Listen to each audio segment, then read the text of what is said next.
Good afternoon, fellow citizens. Welcome to the Citizens Chat Show.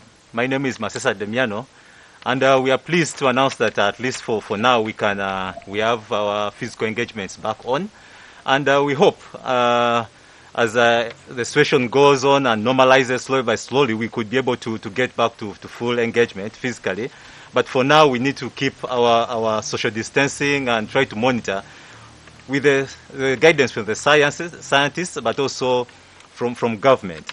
Today, our discussion, we will have a discussion around an increased citizen surveillance and improved community policing. Of course, drawing the line between privacy and security, looking at the issue of the tracking of cars, the saga around tracking of cars and everything. So, joined on the panel today is my team of the people that I would believe would do justice to this conversation. And to begin with, I need to introduce right away my far right is Afande Luke Owoyesigyire. Is the Deputy Spokesperson Kampala Metropolitan.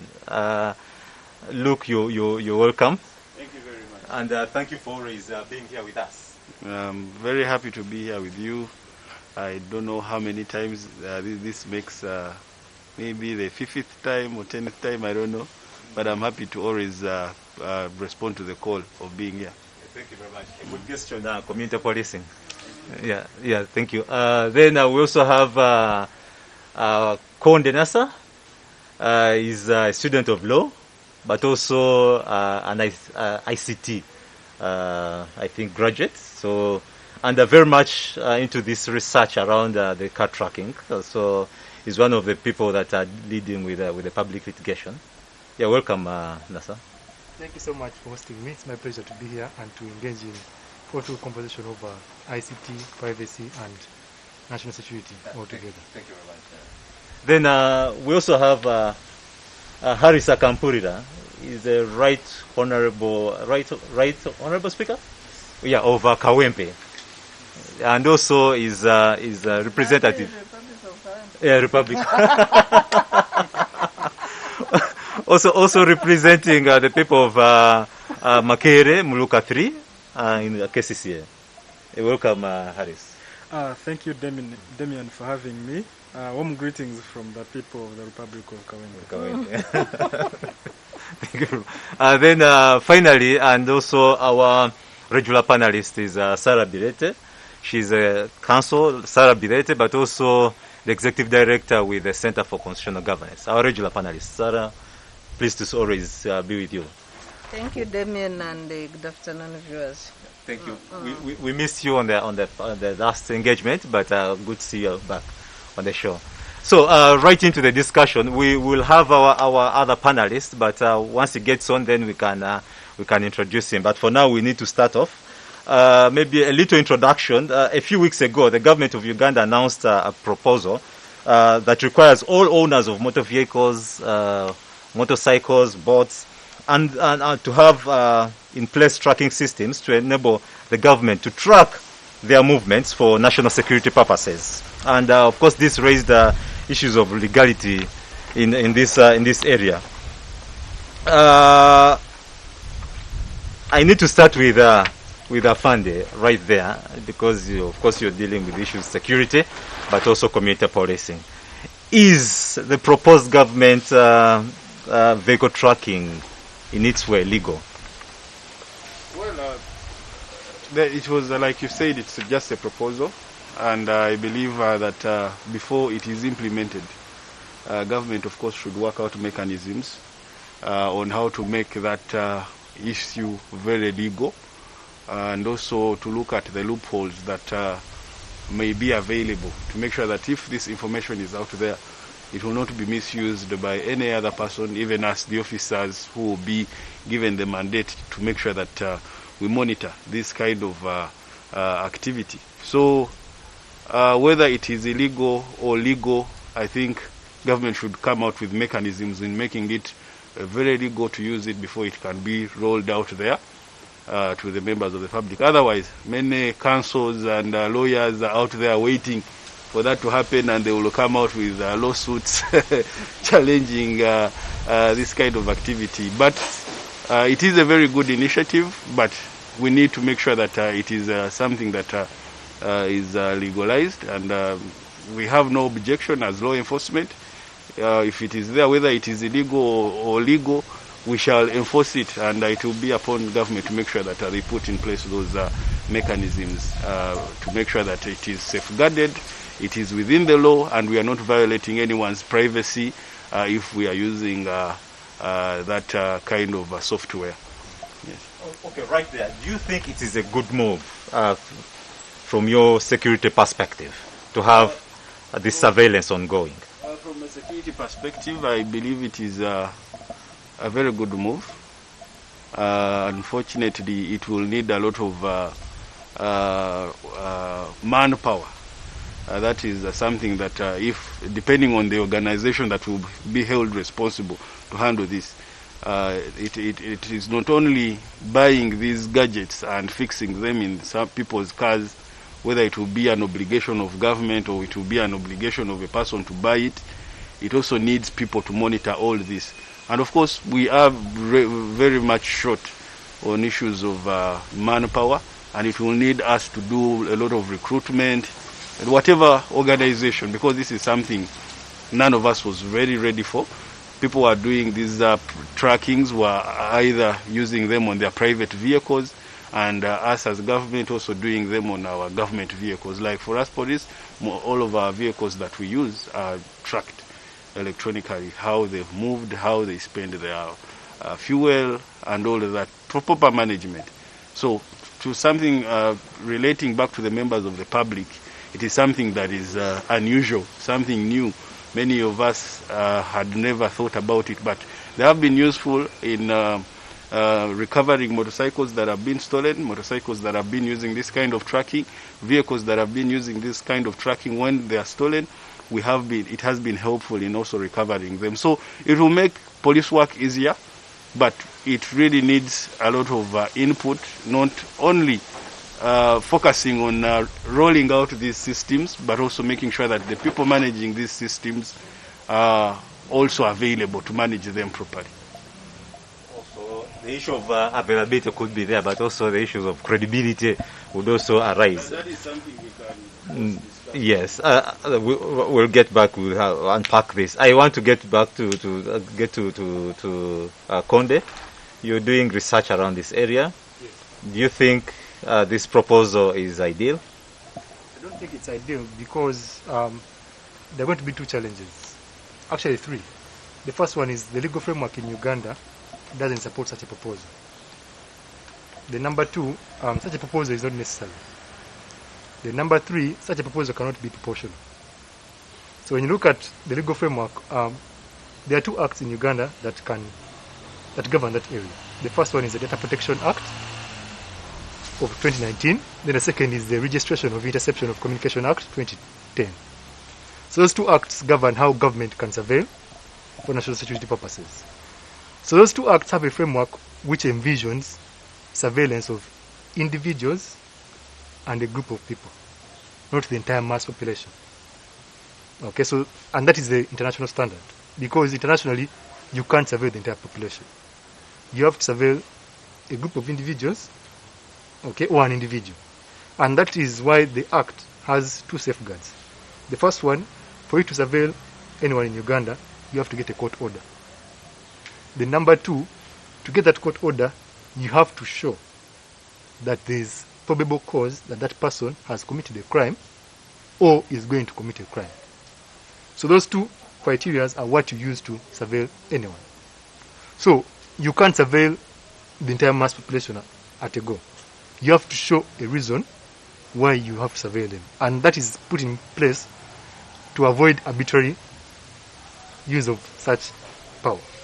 So there has to be a safeguard because you're balancing national security and individual privacy. So the law has to prevent what they call a balancing act, where you have to meet the interests of government and also meet the interests of individuals. And such a framework is necessary to avoid abuse. Of course, people would say that the government has the best interests of the people as a government, but sometimes the government has the best interest, but then state actors don't have the best interest of the people. So there has to be a safeguard for abuse of that power. Because surveilling someone every single day of their life, every single aspect of their life, is very, very critical. So you have to make sure you do it in a way that doesn't violate their right. So that is the legal framework. So when it comes to necessity, we did a registration of all SIM cards in Uganda, right? Did that stop crime? Did it have any effect on crime? No. What guarantees do you have that surveilling every single car will stop crime? For example, most countries don't tell you we're going to surveil. You don't come out public and they say it. The reason for that is that you don't tell the criminals you're coming for them. Because if you tell them you're coming for them, they won't use those cars. They will walk. Okay? So if you're telling people we're going to surveil your cars in advance, then you do it. It defeats the purpose. Because you're supposed to catch them unaware.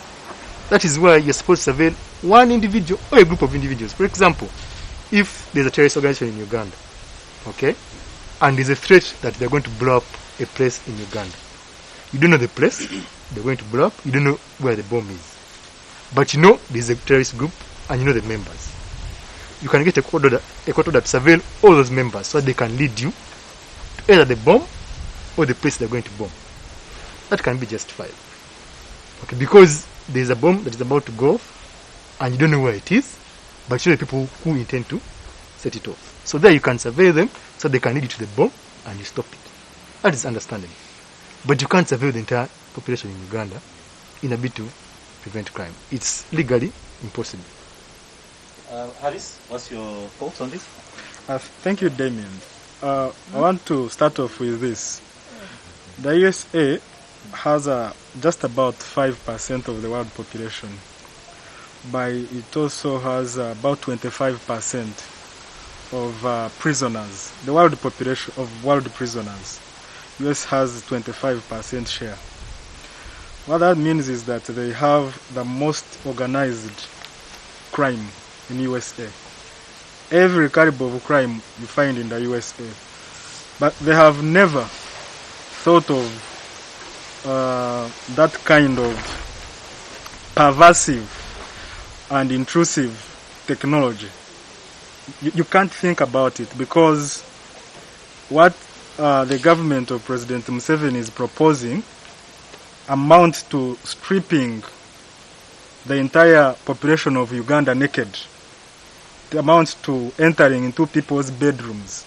Because they are not saying survey specific targets for a specific period of time.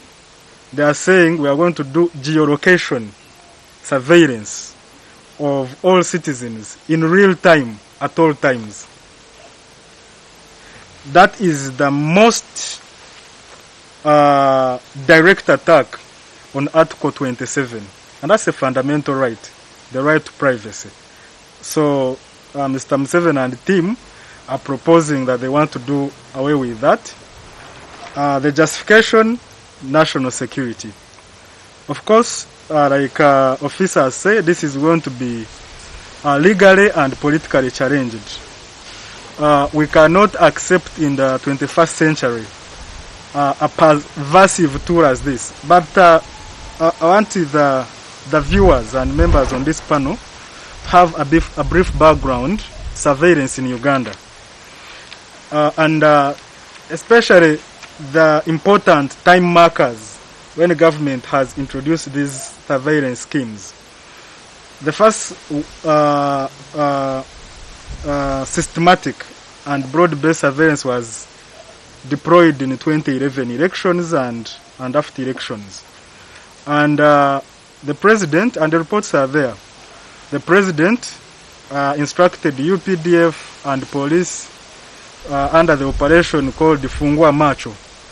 They procured technological services from Gamma group of companies, an intrusive software, and the purpose was to spy on targeted top opposition politicians like Dr. Besigye at the time, and important hotels usually used by tourists, important dignitaries,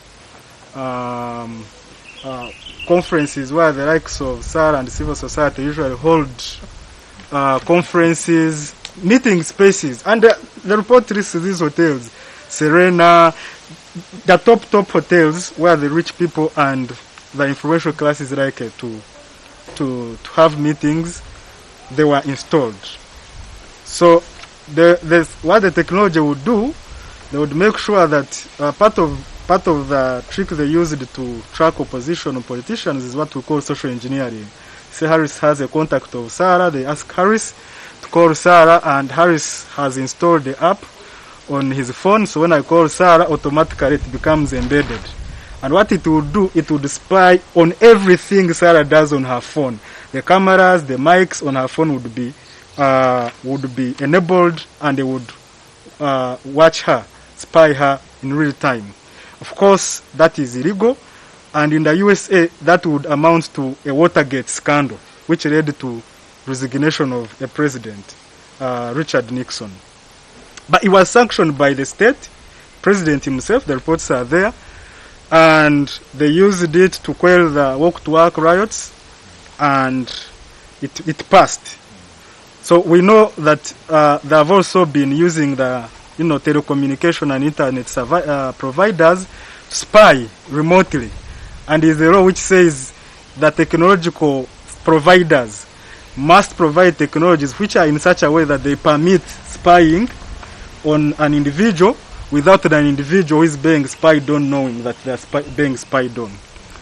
In mid-2015, that is when we are in the middle of 2016 elections, again the president instructed the CMI as the chief interns of military intelligence, police, UPDF, ESO and ISO. They hired a company. This time around it was, I think, Italian. The report is there, and this is not propaganda. It is well documented. All the reports are available for sharing to again do wide-scale intrusive surveillance. So whereas in other countries like USA, the motive is usually to stop crime. Here the motive is evil. They are only let down by incompetencies. Because we shall get there. Okay. Yeah. Thank you. Sarah, do you think this is done in good faith? Or? No, I think in agreement with the most panelists, whereas security is critical for a nation and fighting crime, the biggest element of fighting crime is trust, is community policing and building trust within the people. Even in countries that use advanced technology, including artificial intelligence, algorithms, and the rest, to fight crime, they still need the trust of the people, the communities. And these systems have failed. I was just scanning through the US surveillance system. In the US, which has wider coverage, CCTV coverage, only 2% of CCTV footages are viewed, and Afande will tell us how often they view the CCTV coverage. Of those viewed, even those that are reviewed in line with fighting crime are less than 2% in the US. US has been using facial recognition and algorithm to fight crime. There are a number of wrong charges they have pressed on people, whereby artificial intelligence and facial recognition has led them to arrest innocent people, and the state pays a higher price. The third aspect, again with artificial intelligence and using data, private citizens' data, like the tracking that the state seeks to do. The State Department, the police gets court orders and asks for location details of a scene of a crime of more than 100 people from Google. Google releases the data, but in majority cases, they have arrested and charged the wrong people. Just saying you were in vicinity of a scene of a crime, and you use real-time data from high-tech companies, it has failed. It has led them to illegal arrests, illegal prosecution. Innocent citizens being affected in these methodologies, and then the state pays the price at the end of the day. So what works best? Security of the people. Because I think the intention is to secure the people. If the intention is to secure the people, we have seen advanced companies. You can go to China, even it has a whole range, because China does more citizen surveillance that is even draconian, that does not respect civil liberties. But it has led them to also wrong arrests and wrong prosecutions. So can we then study these examples and know that technology cannot secure communities? What you need is trust. And what has failed trust here? I will just use the first 10 years of NRM in power. What was the percentage of crime in this country? It is me, you, and my neighbors that are best suited to fight crime. We know how our groups are fighting crime, the estate groups where we stay, residence groups. There is a thief here, you all wake up, you call police, of course you need police. But police needs the people to fight crime. You don't need technology. You arrest the thief, somebody cannot disrupt the community twice without being arrested. But CCTV, facial recognition, algorithm, social media, whatever, profiling, it has failed in advanced countries. So what magic are you going to create? Thank you very much, sir. We shall further interrogate that. I need to get back to Afande. Afande, we understand, of course, police has a strategy of on community policing, and rightly, if you hear what Sarah is talking about, is building trust, and also it's the people that have to work. A view outside there would want to know this approach of community policing, and possibly why has it failed? Yet it's something that you had rolled out, and it seemed like it's promising strategy to use. And now we are seeing technology taking shape. First and foremost, I do believe the greatest source of any information or to fight crime is the person who's next to you. So basically the people are very important in issues of fighting crime. They have used them in many cases, the issues that are going on in Karamoja. We don't have CCTV cameras in Karamoja, but we are recovering cows and guns every day. So that shows that human intelligence is very important in making sure that we fight crime. How we get to know where the cows are first, who's herding the cows, who stole them, it is basically the human aspect. So community policing is still there. It is only supported by some things like the technology that we are talking about, the cameras. Of recent you saw the issue where some thugs pounced on a Muyindi and stole money amounting to 5 million from him. And when, of course, this footage went out there, it was not the facial recognition that tracked down these suspects. Upon the public seeing these videos, they noticed some of these people that appeared in these videos. And information was flowing to us, and that is how we were able to arrest 12 of the suspects. So human intelligence needs to be also supported by some of these technologies that are available. Because at the end of the day, if a thief entered your premises here and the picture is taken by your cameras and we put out a public notice, people will come out with information that can help us lead to the suspect at the end of the day. So community policing has not failed. We are living in times where crime changes all the time. We used to have criminals who would attack mobile money people at their stalls as they are vending. That changed. We had attackers who were always attacking big people in government or religious leader. That also somehow went down, and it came back of recent because of the Katumba issue. So we are seeing organized crime changing, and I think as law enforcement we also need to change with the time. The kidnaps that had started happening 3 years ago had started becoming highly sophisticated, where people would use numbers for phones, telecom company numbers, and you find someone breaking the card until we had to inform the UCC, and they came out with a directive that all SIM cards need to be registered. And having such sophistication has also gone down. And when you use a SIM card to kidnap anyone and ask for ransom, most of those SIM cards are tracked easily, and we have arrested some of these suspects. Like today, we have just handed over a 5-year-old boy who was kidnapped from the parents in Nansana, and we tracked down these suspects from Machinde Sabagabo in Busabala. They are now arrested in our custody, and this child is reunited with the parents because of the support of the technologies that are readily available. So I do believe that, yes, community policing and the public are very important, but they also need to be supported somehow by some of these technologies that are also available. Yes, I cannot say they will work 100%, they are 100% correct, or they give 100% correct information all the time. There are sometimes these systems fail.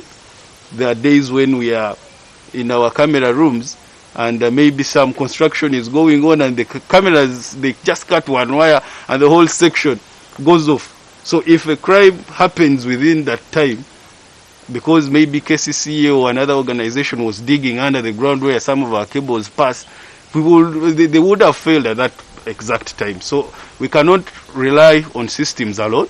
We do also need the human intelligence aspect along the way.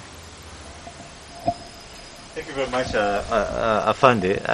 We shall try to dig deeper into the aspect of community policing and try to ensure that the citizens out there would really get to it and understand it. I want to get to Konde. Where do we draw a line between the use of technology and also the right to privacy? I think that you draw the line from aspect of proportionality.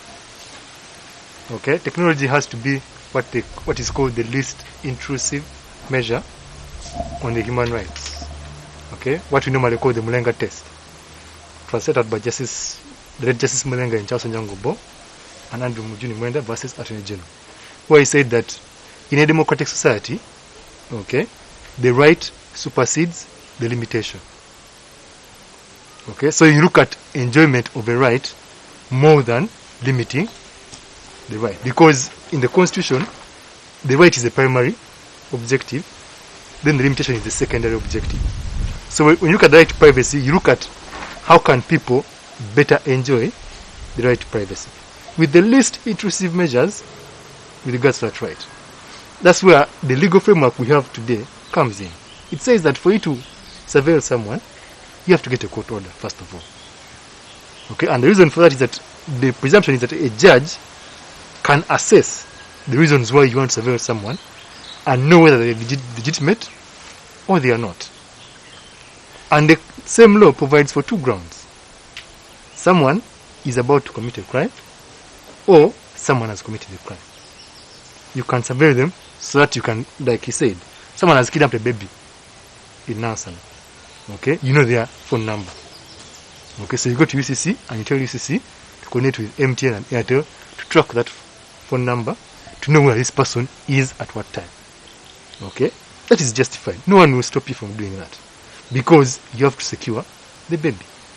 It has been kidnapped. Afande is saying that in the event that you need to have your community secured, with the community policing, you need to have this infrastructure in place to enable for them to also do their work and also offer justice at the end of the day. The infrastructure works best if it's evidencing crime, not when it's predicting crime. Because the system cannot predict crime. A system can only evidence or document crime. It can't predict it. A camera cannot say that you're going to pass here. What the camera will say is, you passed here. You get the difference? It won't say you're going to pass here. It will say you passed here. So technology is supposed to evidence or document crime. It's not supposed to predict crime. Because the machine can't predict. That's the biggest flaw of AI and machines. That human intelligence that we have, we don't have it. They can't do predictive analysis. Because it is ones and zeros. They are programmed to do this or that. Anything else that programming they can't do. So a machine cannot analyze and weigh options. It can't do that. It can either do this or that. Binary, 1 or 0. And that's the biggest problem. So the best use of technology is to document or evidence crime, not to predict it or prevent it. Because there you're going to have problems. Because let's say it's hacked. Let's say it's malfunctions. Let's say it's out of date. So all those issues, for me, I believe technology is best to evidence or document, not to predict or to prevent crime. It can't do that. It just can't. Initially, he's also saying that even though the tracker is put, someone will still die. And well, one says you can put a tracker, and I don't use that car with the tracker, and I use another car. Or something bad happens to the person you're tracking, or the criminal still does the crime with the tracker. Yes, Well, actually car tracking has an interesting dimension. Very few people put cars in their names. Very few cars are registered in the names of true owners. So if I bought a car from a bond and it is in somebody's names who imported it, you track that car, the car commits a crime, you track it, whom are you going to arrest? The owner the owner, The registered owner. yes. wasn't driving it. Then the registered owner will be interrogated to lead to the person who was in that vehicle. At times the vehicle has changed hands 3 times with no registration. You follow the thread until you reach the person. Eh? You follow the line. Aren't you going to see situations Yes, no, where... that's one aspect. But the second aspect is cars for hire. Cars for hire. Yes. Let's compare with the phone registration.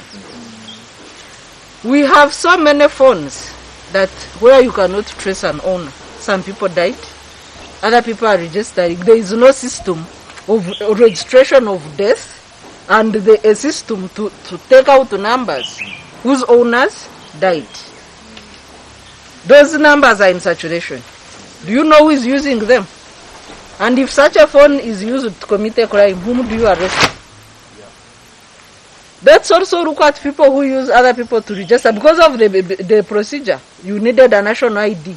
Many people just go to register for me. So you have one national ID with 10 numbers. At first it was 10.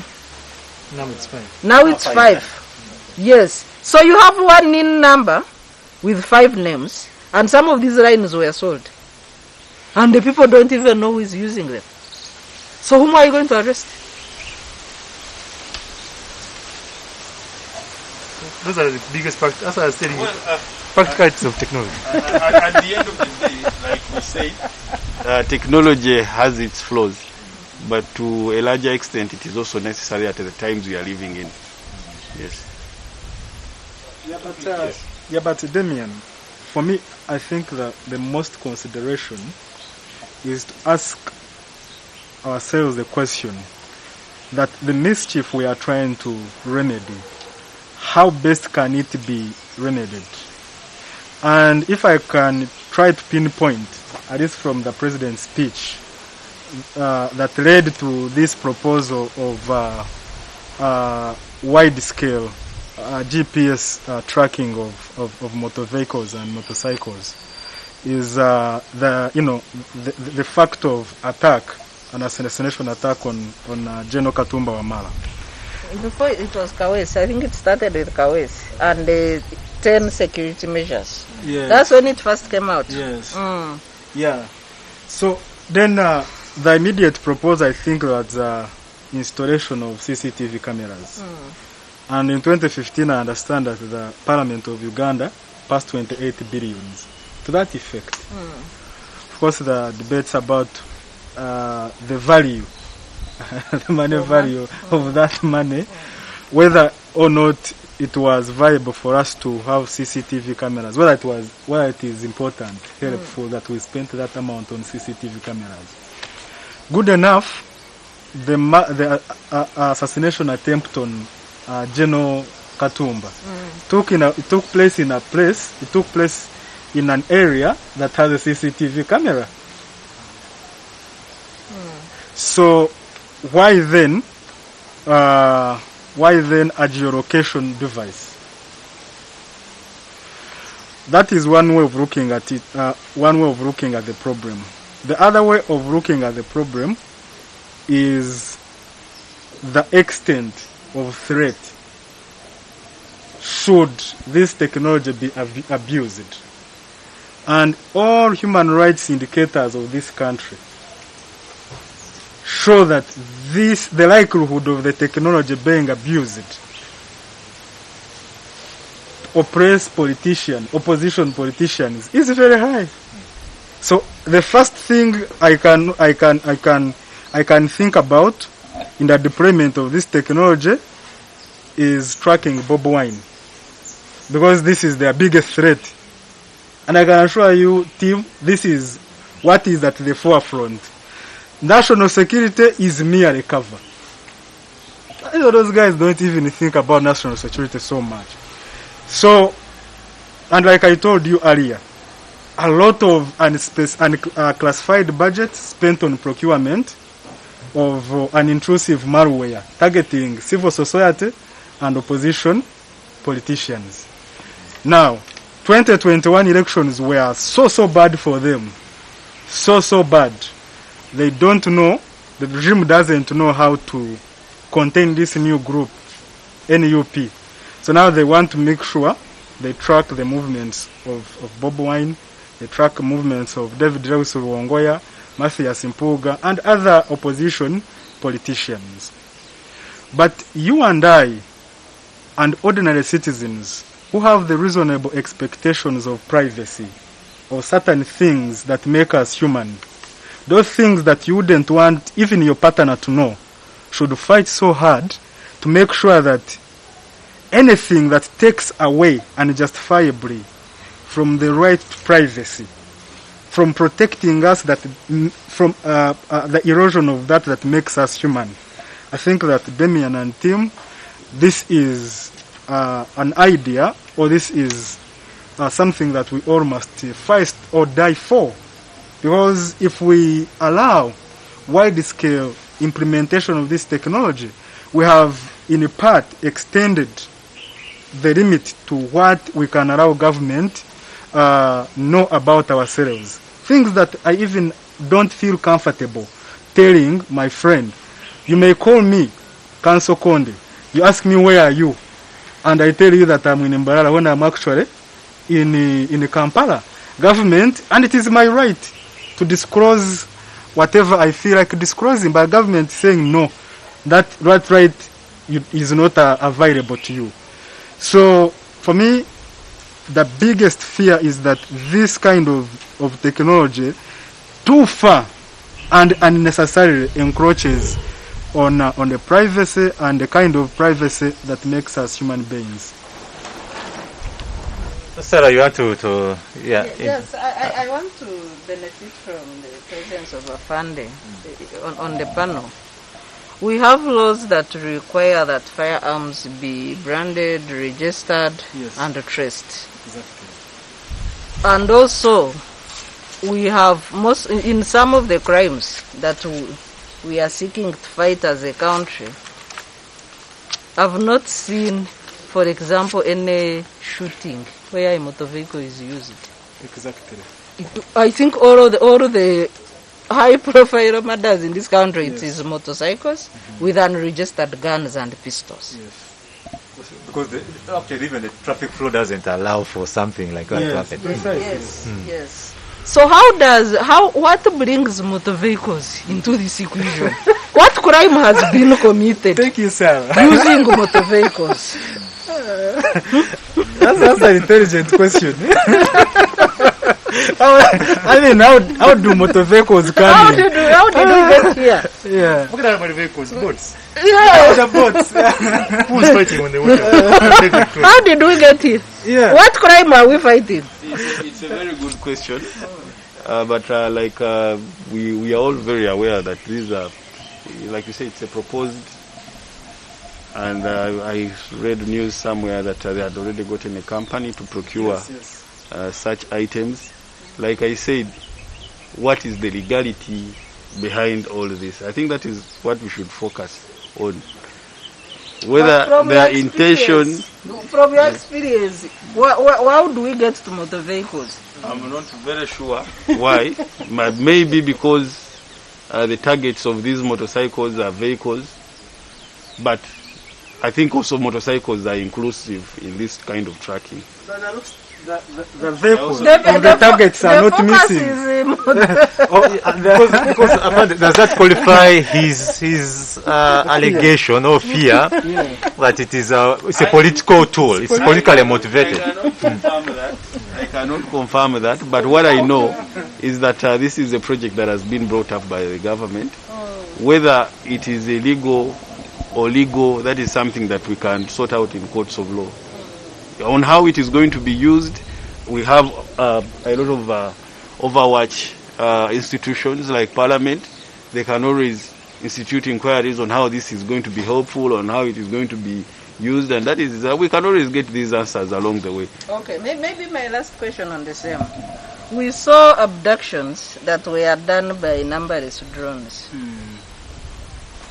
So what would stop criminals from removing the readable number plates on their motorcycles before they head for the crime? Exactly.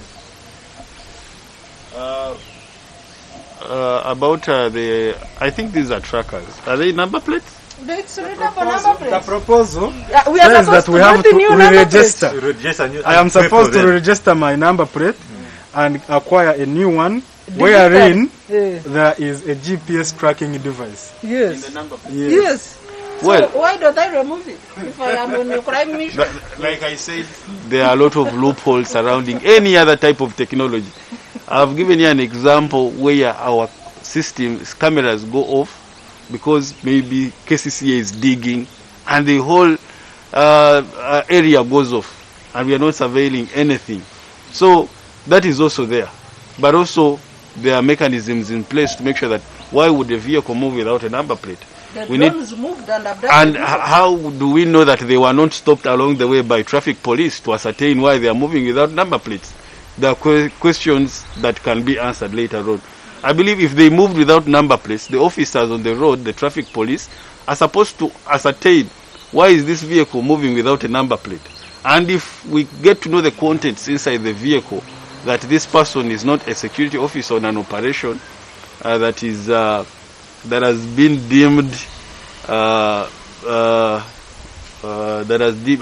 been deemed of national importance, of security importance, they need to be arrested. Why are they moving without number plates? We have been told that such institutions always do such operations because of very many reasons they give. But at the end of the day, like the council said, these are issues that can be challenged in court. Yes. They need court orders to do most of these things, to surveil anyone, and where court orders are not available, it is something that can always be challenged in court, especially the suspect that has been arrested and produced in court. Unfortunately, you will also raise the question that some of these people are just tortured and dropped out and not produced in court. And I think it is something that also other actors in government should also look into. Yeah, just with your permission, moderator. Afande, just like you said about courts, as a political leader, if I wrote to you as an officer and I want to mobilize politically against such a device, would you grant permission? Very much well. As long as you've followed all the procedures that are needed. This is going to be challenged politically, it's going to be challenged legally, with every energy, with every vigor and with every intellect available. I think we get confused. In Uganda, you're not supposed to ask permission to organize politically. Yeah, of course. Legally, you're not supposed to ask permission. Of course. You're supposed to inform police that I'm going to. But you see, because politics here is very sensitive, they try to limit how you politically organize. So, that's why I was telling you that the problem with this thing is the abuse, the payable abuse. And that's why there's a legal framework in place to prevent abuse. That's why the law is there, to prevent abuse. The law is not there to stop you from doing surveillance.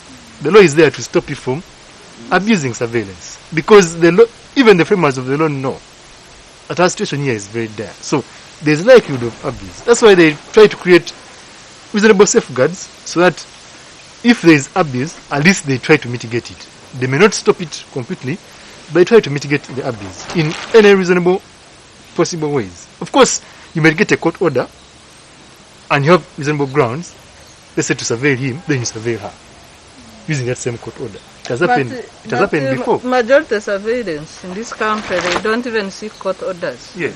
The same applies to the implementation of the Anti-Money Laundering Act. They don't seek court orders even to freeze accounts. Yet the law provides for that. So even, there is a difference between the law and the practice. So just after then, we woke up. The country woke up to the issues of the company being the Russian company being affronted. I think it's joint stock company. Woke up to the issue that it's applied for bankruptcy, and was this? And now they're trying possibly using Uganda as a business for a lifeline for them. Is this what's your take on this? I have seen court documents to that effect, that the company that Uganda government awarded the contract for car tracking is facing bankruptcy suits, I think, in 2 countries. And it has never done any business. It has no track record of any business. So, that sends one to question the intention of the people involved in this procurement. I think to some it's a money thing. Beyond surveilling people's lives, I think largely it's a money thing. Because that's easiest to be security. If you're using the most insecure company legally to enforce your security as a country, and even to make matters worse, the company is registered as a company limited by guarantee, not for profit. It's a charity organization. So does government get into a contract with an NGO, a charity organization, to do business and get payments from citizens? How was the bidding process? Was there any? It's a sham process. I think right there we shall let's have this short break. We are going to just around this question. That's why we're going to interrogate further. Let's have this conversation. Get into the break. Kindly for this discussion, we are live on Civic Space TV right now. Click there, go there, click subscribe, and also we are streaming live on Twitter on the hashtag #ChatShowUG. Be part of this conversation. Facebook Live, we are on there, and send in your thoughts and and so that we can capture this for our further discussion. Thank you very much. Let's have a short break and return. The Citizens Chatroom happens every Friday at 2 p.m. on Civic Space TV Online on Facebook and YouTube. We invite you to be part of this conversation. Civic Space TV, freedom always. Welcome back from the short break. My name is Masesa Demiano, and we are continuing with our discussion. On the panel, just again to let you know, we have Konde Owoyesigyire, the Kampala Metropolitan Deputy Spokesperson. We have Konde Nasser, one of the people joined into the public litigation on the issue of vehicle surveillance. Then Bireete, the Executive Director with the Center for Constitutional Governance, but also our regular panelist, and Harris Akampurira, the Right Honorable Speaker of Kawempe. Republic of Kawempe. Kawempe Division. But Right there, right, Honorable, right there. We just concluded the discussion, and we're talking about the company that was really hired. Yeah, but to get back to the legality of this discussion, do you think it is proper to have one company being listed to carry on this task? Of course, it is improper. We have elaborate public procurement laws. There must be a procedure of, call for expression of interest, the bidding process, the award of the bidding, and so forth. So, out of the blue, you have the minister, Honorable Jim Wezi. Jim somehow likes to, sign things very quickly. It's not a good gesture. He likes to sign things rapidly. That time he was it Gavi Fund? Yeah, was it Gavi? He likes to sign things in total disregard of the procedure. It's not good. I think that next time we are appointing the parliamentary committee on appointments, we should be more vigilant.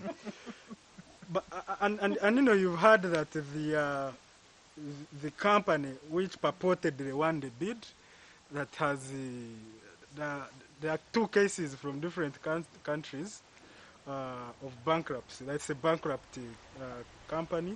I think when you use won the bid where there was no bidding, I think it doesn't. I said won the bid in courts. Won by the Honorable Jim Wezi.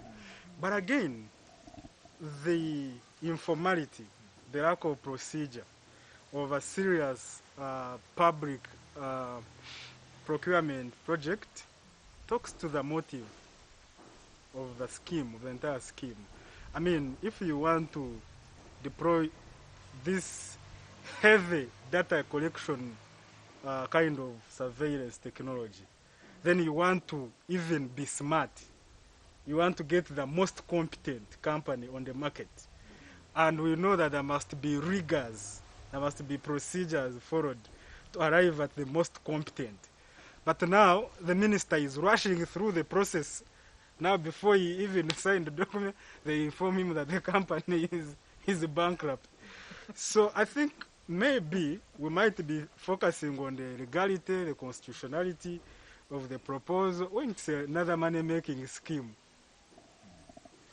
Yes, I think maybe after all, like I said earlier, this government has always had not so good intentions, but the Ugandans are helped by the incompetence to execute the intentions. Thank you, Konde.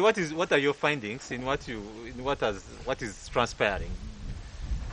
Do you think this listing was okay to have one company doing this, or isn't this already setting precedence for how the procurement processes will always happen? You see, our procurement laws are very rigid because any procurement done without following them is null and void. Okay? And the procurement laws have a specific criteria for invoking which step. For example, the government can claim that they did this under an emergency. Okay? So the PPD Act... What emergency? The PPD Act describes the forms of emergencies that the government can use. Yeah. Okay, and one of them that could fall under this criteria is that the government took an action to prevent delay of a government project. Okay, but let's try to analyze that. For example, implementing this project is not a one-day thing. It's going to take a long time. Okay, so if implementing is going to take a long time, why can procurement take a long time? Why does procurement have to rush when implementation is going to take long? You can't implement that project in one day so that you can procure in one day. So it means that if the implementation is going to take long, then the procurement also ought to take long, reasonably. There's no need to rush. Because even if you rush, you won't implement it the next day. You're going to implement it after 6 months, minimum. So there's no point in you rushing. So there the emergency doesn't come in. So then there's an aspect of one company. That amounts to discrimination. Article 21 of the Constitution. That's number one. Then number two, the principles of procurement provide for transparency, they provide for accountability, okay? They provide for openness, All that wasn't done. And the Act is very specific. Any kind of public procurement has to follow those principles. If you don't follow those principles, the procurement is not and void. So there's no transparency, there's no accountability, there's no openness. Okay, all that hasn't done. So there's no way that procurement can be legal. Because the law provides for... What happens in procurements that under classified expenditures and what? What is classified about a procurement. process where citizens are going to pay individually? Because anything What security is classified about that? always Let me say this.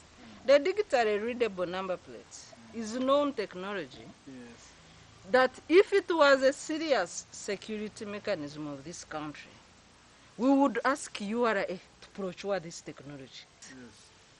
You don't need it. This is a scheme of people to make money, to extort money from citizens, to earn commissions. That's why even the company is fake. If it is a serious security mission of this country, let it be undertaken by Ministry of Works and URA. The people engaged in traffic control and licensing of motor vehicles. But the minister at some point was, what actually comes out loudly from him is that the government is not spending. It's fine. When we license vehicles, we pay. The government does not spend on us. So if it is a process of government that has decided to go to digitally readable number plates, that URI do the job. We pay for that cost. Why do we need a company? Why do we need the middlemen? Afande, there is but I want to bring in Afande. There is concerns of data protection, of data protection, and how safe Ugandans would be.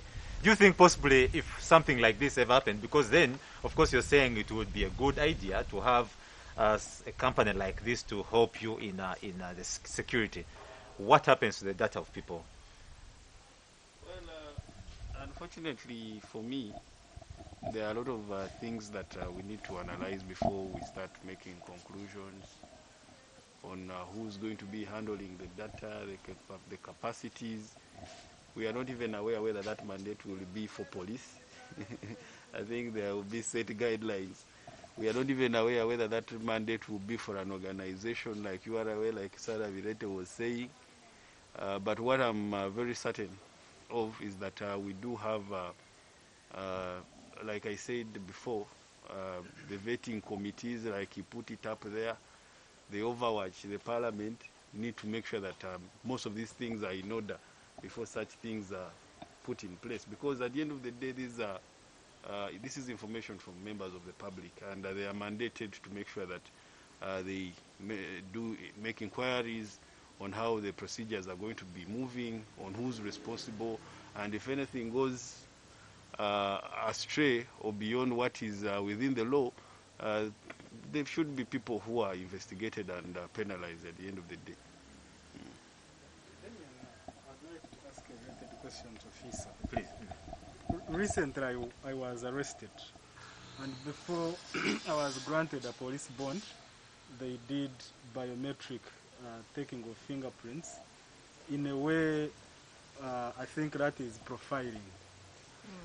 I don't know under what kind of law you're operating, the guidelines. I seek to be educated, maybe other members of the public also watching, because I found it very uncomfortable for me being a politician, that as my biometrics were taken, facial was taken, and then there is in your system.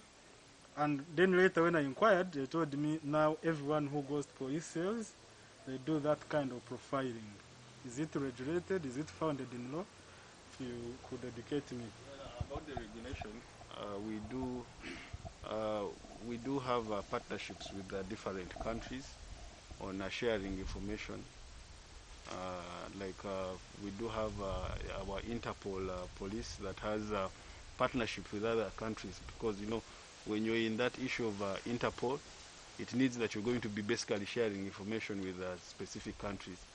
So whenever we have information, whenever we arrest suspects, to aid us in the investigations we do, any suspect as per that particular time that you've been arrested and taken into our custody. There are things we do, like picking fingerprints from them, and upon picking fingerprints, that data is well protected and can only be used when when something legal that mandates for it to be used is put in place. Of course, when you've seen many people asking for data to do with certificate of good conduct, that is the same data we use when we are investigating crime scenes and we pick fingerprints from crime scenes. That is the same data we shall use again. So there are legalities that are there for it to be there, to be used. And I think most of the countries use this kind of system. There is nothing unusual about it. There is nothing illegal about it. Because if it was illegal, I don't think courts of law would be requesting for such evidence whenever it is needed. Maybe what I don't know about what we should maybe we have in the future where we shall be picking DNA samples from suspects. Whether that one is illegal, I think that is something that that is something that we shall rectify in the Konde future. wants to ask, but in my mind, I'm like, what happens to the principle of presumption of innocence? Yes. Because you would need data. I thought this is data god when somebody's in prisons, not police. Because police, you are randomly investigating a crime. If you find evidence and the DPP sanctions a charge, you produce suspects to court. It is not, being a suspect is not a criminal record. If you are charged in court and may be convicted, that's what becomes a criminal record for Interpol data. So what happens when even he's not presented in court? You still take his data in Interpol? If it's not presented in court, you're very right, by the way. There are other organizations. This is something that is under the Ministry of Internal Affairs, not specifically for police. These are the same things the prison service also uses. It is the same data they use, not specifically for us, the police only. So if you're convicted, like you said, it is the same information we use, but only on conviction, and that information will be put on a certificate of good conduct if it is requested by anyone. If not convicted? Then if you're not convicted and you're wanted, and we have such information within our database, our Interpol police shares that information with another country. Okay. Yes. Maybe a last question related to that, for the benefit of viewers. During NIRA National ID registration, we all collected our biodata. To the extent that when I've just upgraded my passport to the new passport with biochips, so to the extent that national agencies are expected to use this national data under the Data Privacy and Protection Act, collected by NIRA, with the fingerprints, with the facial recognition, with everything. Why do you duplicate? That's what I wanted to ask. And that is basically one of the biggest... Actually, it is something. This is something that we are getting to. The government is planning to put the systems all together. We were having, of course, challenges of making sure that they share that information very well with the police and other agencies, and that's why the police decided to collect its own information on specific targets of people. Not everyone that accesses the police station, their fingerprints will be collected. So it's a special category. Yes, I was trying to come in here that, you see, the problem you're having is, this, you're thinking centralizing systems is about hardware. Centralizing systems is not about hardware, it's about software. And that problem can be solved very easily. Yeah, because with the NIRA data. Makerere has centralized, their places are centralized, so if you keep on duplicating, you're going to have inconsistent data. If everyone keeps on collecting their own data, you're going to have duplicate data, which is going to become first of all, too much for you to process. Then you're doing the same thing all over again. I think the permit also does the same. So you already have systems in place. You just have to centralize that. And it's not a hardware problem like government presumes. Well, I think It's a software issue. that is you just- something management is looking into, and I think very soon we shall Passport centralize. does not now correct. They just get your NIN number. And everything comes. Yeah, they The don't. NIN is such an important identifier, unique identifier. So That when my facials, my my fingerprints should not be taken through all that laborious process. Another thing, moderator, when it comes to databases for crime, that is very sensitive. If you don't have a specific database for crime, it's going to become problematic because, for example, the US has a specific database, central, controlled by the FBI. So even if police, if you commit any crime and police wants to get anything from you, they go to the FBI database. Yes. Police in the US doesn't have its own database. Everyone, it's called CODIS. Okay, that's one for DNA. Every single police station in the US accesses that system, but it's managed and controlled by FBI. So they don't have that duplicate aspect that we have. That Internal Affairs has its own, police has its own. So we need to also have that. So that it also helps in accountability, because if police has its own, Internal Affairs has its own, and another person has their own, they would NIRA be an is issue. part of internal affairs. Yes. So if everyone has their own, then there's abuse. There's likelihood of abuse because if you centralize it, then one person gets to control what goes where. Not very many So people. right there, we have issues of new technologies now. Then new problems, of course, are rising with the troubling surveillance. How can we ensure that we have a more responsible digital surveillance future in Uganda? Well, I think the law should be adhered to because the law envisions all these problems. The Registration of Interception and Communication Act was enacted in 2010, 11 years ago. Okay? And the reason it was enacted was the terrorist bombing in 2010. The bill was already in Parliament and Parliament wasn't passing it. After that bomb attack, Parliament passed that act. Okay? That act already provides for a solution to what we are facing today. Okay, so our problem is not that technology is becoming a problem. Our problem is that we have laws in place that are supposed to manage how we do surveillance, which laws we don't want to adhere to. So it's not a legal problem, it's a human problem. It basically goes down to our rule of law issues, that as a country we don't abide by the rule of the law.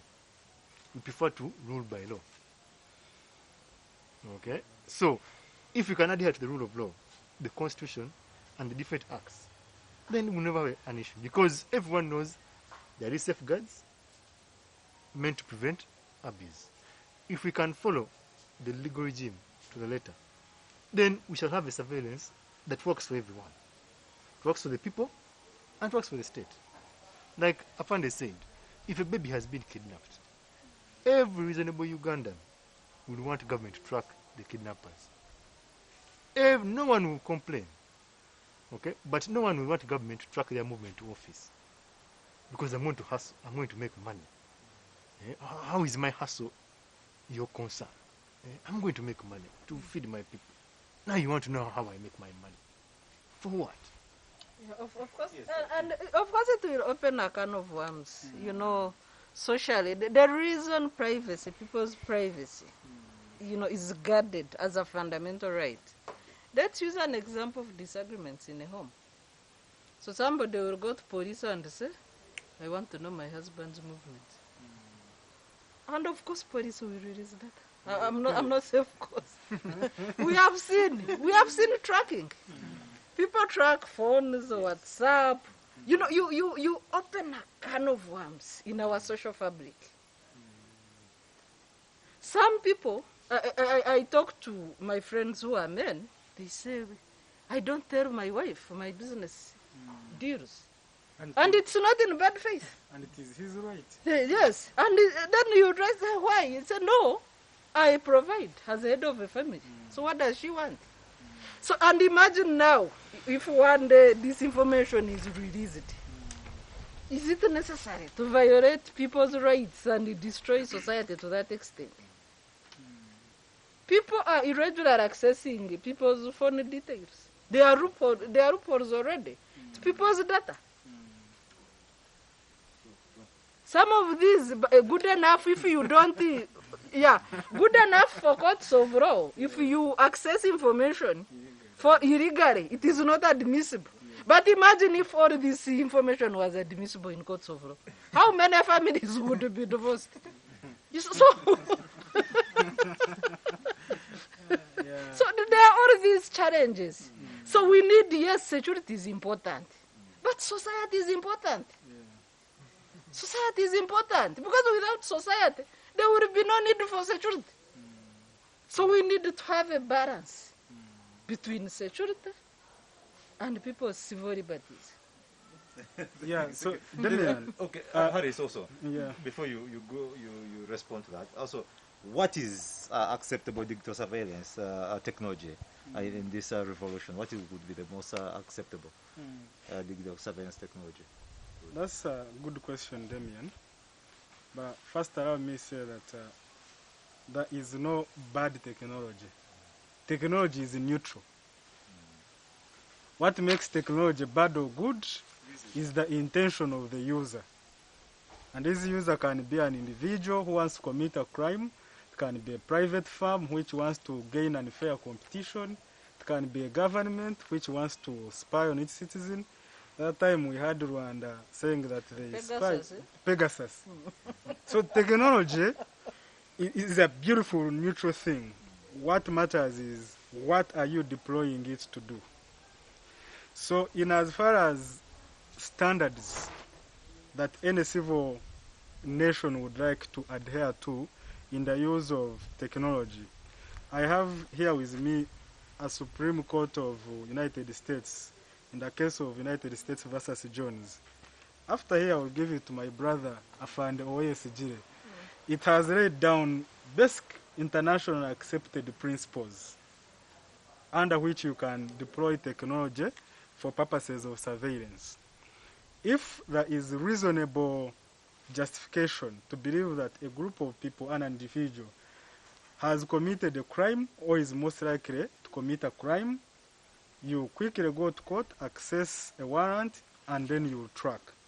That is a use that society would be okay with. Secondly, if, for example, in cases of bail, there is someone is under criminal charges, you've given them bail, but you want to monitor their movements within a certain zone. Such kind of use is also acceptable. But not even for prolonged time.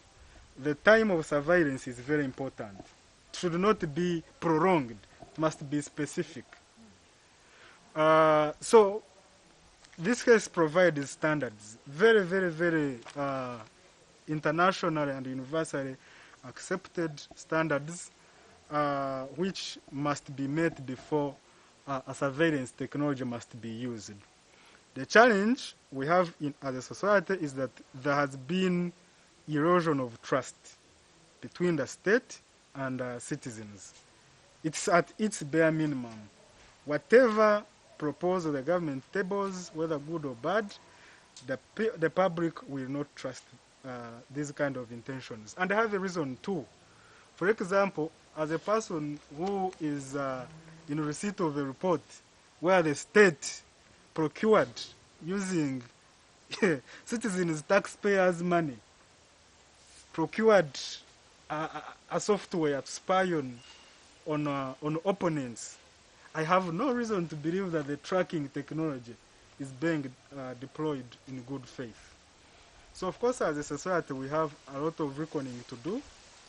But as a way forward, of course, I want to implore works like what Center for Constitutional Governance is doing.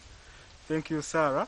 That we must continuously have these conversations as citizens in order to inform public dialogue of what is acceptable and what is not acceptable.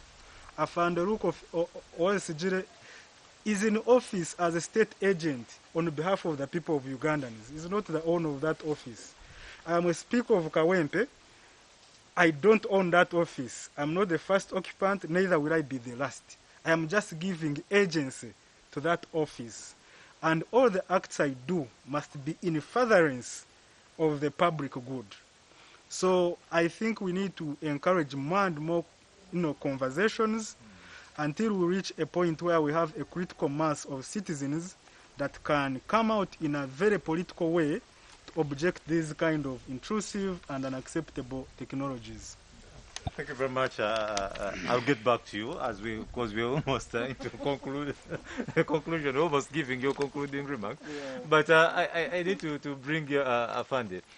We are talking about now issues of data security and privacy, but we also know, I think, with the issues of borders, the issue connivance of police officers with these people.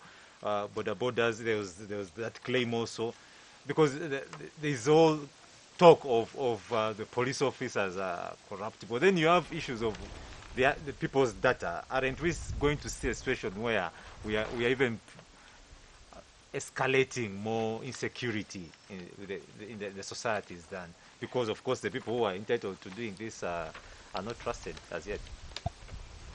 First and foremost, as police, to be specific, we have tried, and I don't think we have ever registered anyone coming out to say that their information has been abused by the police officers, especially the information that we have. We have really put safeguards in place that even in aspects of community intelligence, community policing, where some of the information that is given to us by members of the public does not go back to the community. We do accept the challenge that some of those aspects were seen way back, like 4 years ago, where communities would come out and complain that we bring information to police, but we find that that information is later on abused and sometimes used against them by the alleged suspects. So we have tried as much as possible to protect the information that is with us. Even the fingerprints that are available with us, we only use those during investigations and whenever we are requested by any countries. And there are, of course, mechanisms that have been put in place to make sure that whatever is happening between countries or amongst countries is legal, not illegal. So, of course, there will many times we have faced challenges that, of course, which I cannot deny, where members of the public, like you've mentioned, that police connives with some of these criminal actors, and that's one of the reasons why some of this crime has not been eradicated within our communities. Well, we do know that crime is a very hard issue to fight in any society. You can never take away crime completely. But people should also acknowledge the fact that we have really done something to make sure that some of these crimes are normal. Like I told you in the beginning, that different crimes that existed, which are no longer existing. We used to have a lot of women who were murdered. We used to have a lot of children who were sacrificed, rituals and all of that. Such scenarios are normal because of the mandate we were given and the force that we put in to make sure that such things stop. There is, of course, that challenge where we need to earn the public trust, where we need to make sure that the public do not see us that like people who are only working with criminals to make sure that criminals are still amongst them. The system is very big. If I come and arrest a suspect, the system warrants me to make sure that I only investigate. And after investigating, I hand over my investigation to the prosecution. And prosecution does the rest of the part. Whether the person is given bail in court and they come back to the community, that is not something we should blame on police. Like he has said, we should always have these conversations, educate the public about what these systems are. The system's in place, but it doesn't mean that if a suspect is brought in police, it is already a red card for him to be sentenced in courts of law. There's still reason to prove that this person is innocent until courts of law prove otherwise. So these are conversations that are needed to keep on educating members of the public, because their issue is these are the same people who are arrested by us, but after 2 months, 3 months, they are back in the same communities and doing the same acts. So what does the system entail? All these are the things that people need to know. Yes. Thank you very much, Afande. As we are towards almost getting to our conclusion, I need to ask Konde, does this Minister of Security have the mandate to authorize surveillance? I don't think so, because it depends on what the issue is here. The Minister of Security is authorizing surveillance on cars, vehicles, and boats. The existing laws that govern movement of cars on the road, movement of motorcycles on the road, and movements of boats on the water. That is the Traffic and Road Safety Act and the Water Act. Those acts have a designated minister for them, which And is the registration and registration, of the Motor Vehicles Act.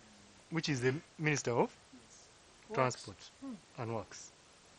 Then for the boats, it's the Minister of Water and Environment. So ideally, that docket falls under those two ministers. The Minister of Security doesn't, in my view, under the law, have that kind of mandate. And, for example, there's also no Security Act in Uganda, which could grant a Minister of Security powers. There's no Security Act. That is a case for reform. Maybe we need a Security Act to govern how the Minister of Security works and how the Minister of Security operates. Because ideally in public law, if you have no mandate, you can't presume a mandate. You can't assume a mandate. It's either the law grants you a mandate or not. So you can't assume a mandate. So maybe we need a Security Act that governs how the ministry works and how the Minister of Security works. Because ideally, the Minister of Security was created along the way. Yes, and There's- there's a duplication with internal affairs. And internal affairs. So the Minister of Security was created along the way, and there's an issue whether it's supposed to govern ESO, or it's supposed to do standard. So there's that issue of what's the minister supposed to do. So maybe we need an act, a Security Act, that provides for how the ministry works and gives the Minister of Security the mandate. In absence of that, the minister and the ministry is operating in a vacuum, without a legal framework. And that calls for a lot of assumption. And you can't assume powers.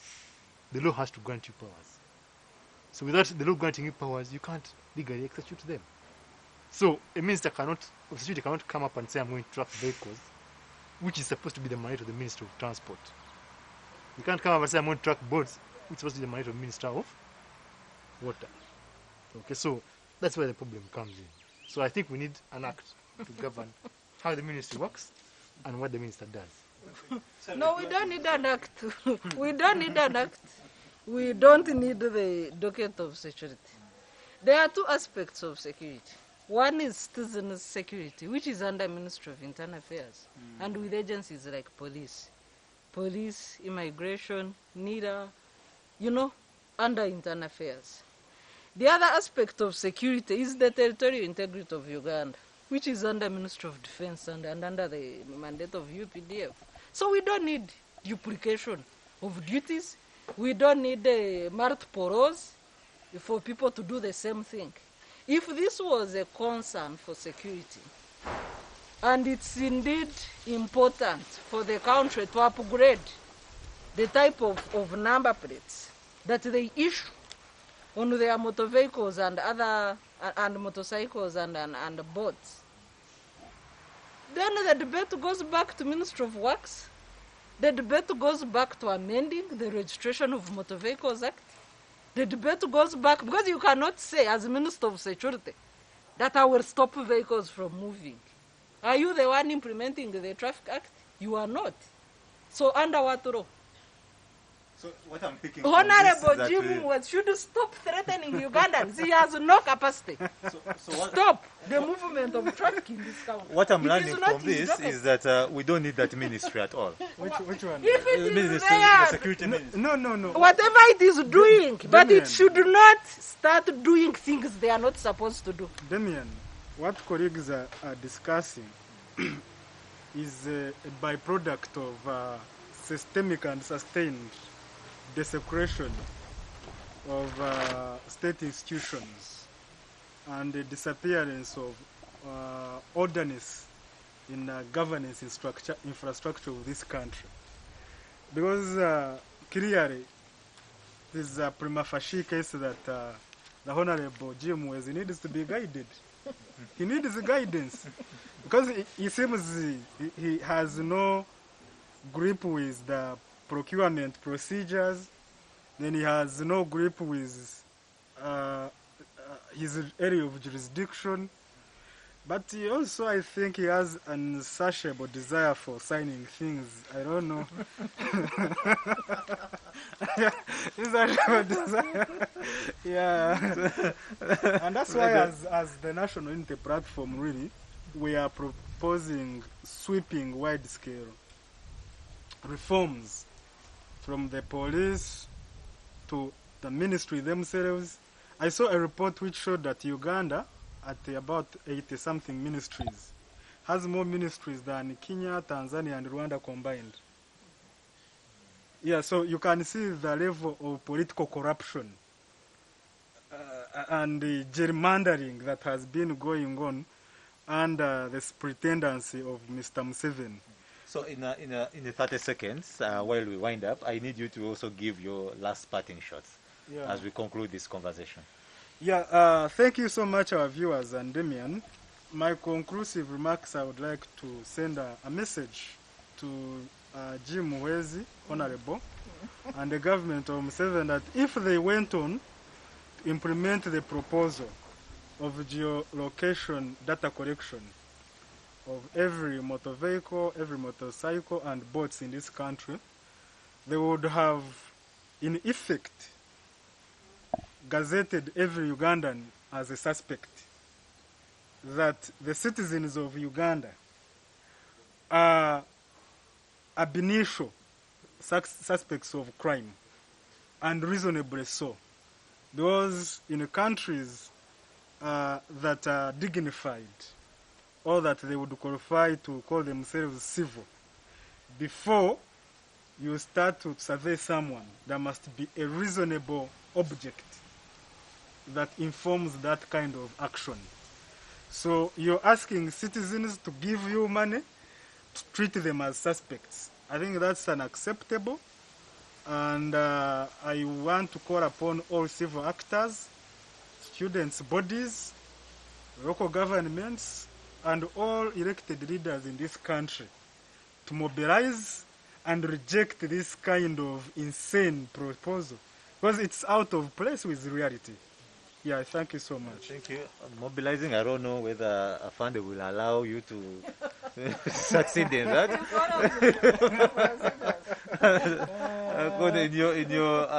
In your parting shots in a minute. My parting shot is basically that the law provides for a framework for government to do whatever they want to do in national security interests. Okay? And this framework is international. It's internationally recognized best practice on how to do this kind of arrangement. Okay? Here has talked about the decision in US, United States versus Jones. Very good decision, which explains how a government is supposed to. And in that case, this person was dealing in drug trafficking. Police went and got a court order from court. Court told them, surveil him in 10 days. In the state of Washington, in the district of Washington district, because Washington is a state. These people put a tracker on the 11th day, after the 10 days have elapsed. They put a tracker on his wife's car in Maryland, a different jurisdiction from where they were told to track him from. And the court said that this is unacceptable.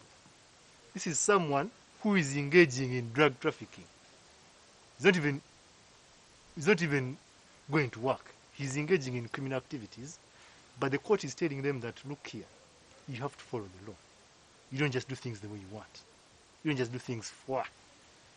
So that's what I would want for us in Uganda, that the government balances the interests of the state in terms of national security and the private interests of individuals, which is the right to privacy, and do things in a way that doesn't complicate life for everyone. Okay, you can't just keep on monitoring someone 24/7. There's a time frame. In Uganda, you're supposed to do that in 3 months. Once the 3 months elapse, you're supposed to renew that by going back to court. You can't do full-time surveillance in an indefinite period. It doesn't make sense. Then you're supposed to do so in a situation where you presume someone has committed a crime. Where someone has committed a crime, sorry, not you presume, or where someone is about to commit a crime. And you have to bring sufficient evidence to prove what you're talking about. You don't just assume that these people these new people are in that house, they're probably committing treason. Let's go for them. No. You're supposed to bring sufficient evidence to show that whatever these people are doing is going to cause trouble or has caused trouble. I think for me that would be okay for any reasonable Ugandan. I finally talked about the very good example of child trafficking.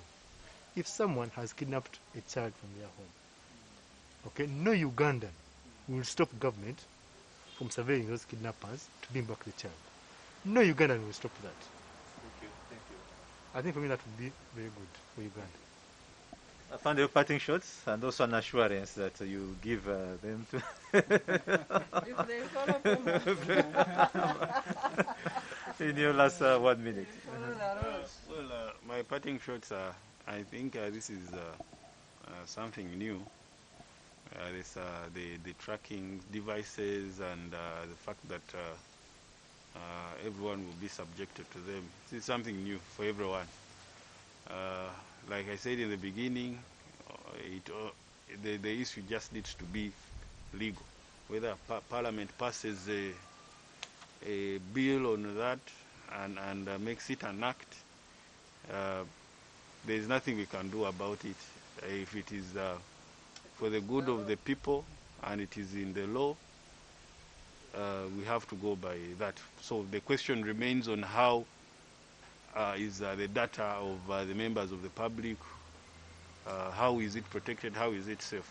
And those are things that we need to make sure that are emphasized, looked into, whether this data is going to be misused or not. That is something that we need to look into and make sure that before such an activity happens, measures are already in place to make sure that